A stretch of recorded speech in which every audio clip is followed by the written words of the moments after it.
Share on Pinterest. Misery loves company, right?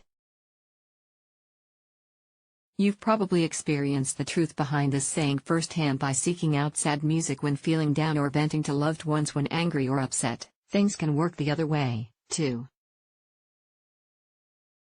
Hearing a mournful song when you're having a great day can quickly change your mood. If you're the one offering a listening ear, you might feel sad or distressed upon hearing about a friend's troubles. How does this happen? Can emotions really spread like a cold or the flu? Actually, yes. Researchers call it emotional contagion. It happens when you mimic, usually without conscious effort, the emotions and expressions of people around you. Why does it happen?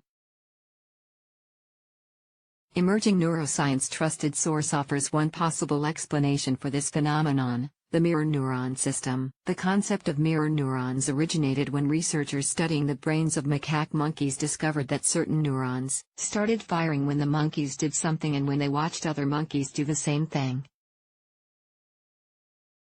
It seems that a similar process might happen in humans.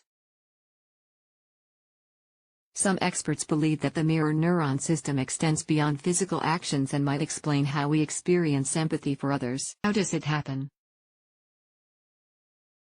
Experts studying emotional contagion believe the process generally happens in 3 stages: mimicry, feedback, and contagion, experience. Mimicry: in order to mimic someone's emotions, you have to first recognize the emotion.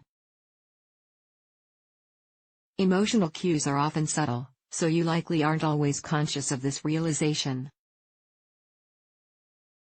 Generally, mimicry happens through body language.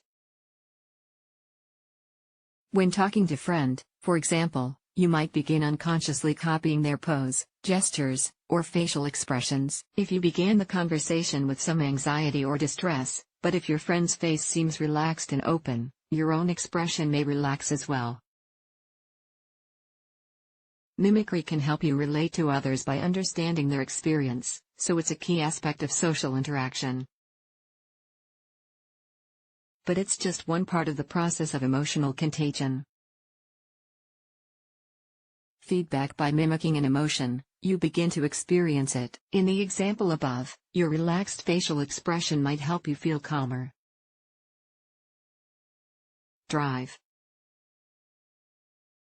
Maury Joseph, a psychologist in Washington, D.C., suggests this can also happen with more deep-seated emotional experiences and moods, such as depression. Someone with depression, for example, might express their feelings through body language, speech patterns, or facial expressions as well as words.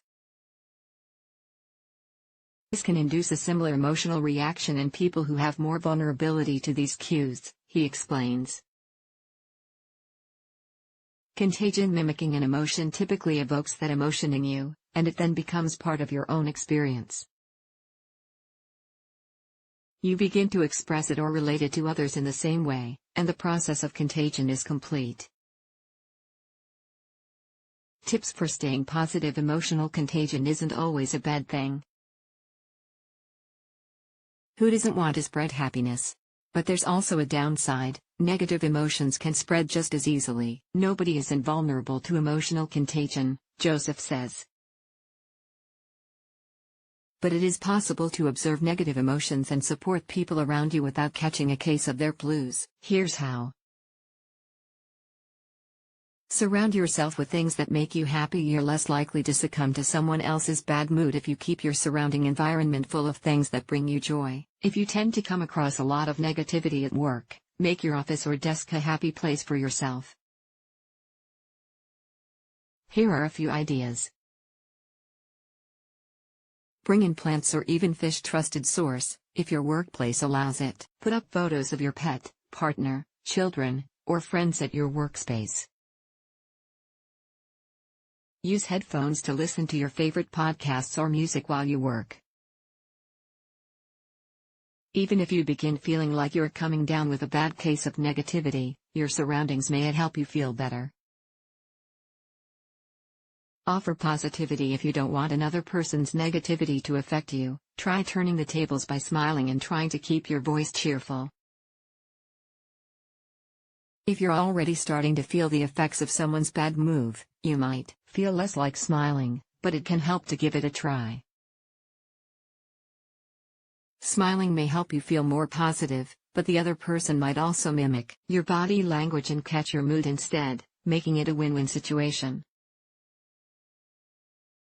Recognize what's happening. If you're picking up on someone else's mood, you may not realize it right away. You may just feel bad without really understanding why. It can take a lot of self-awareness to realize someone else's behavior is making you feel upset, Joseph says. Realizing how your feelings relate to another person's experience can make it easier to address them without acting on them. If you can learn how to acknowledge when someone's negative mood is affecting you, you can practice removing yourself from the situation. Laugh it up. Laughing can help improve your mood and relieve stress.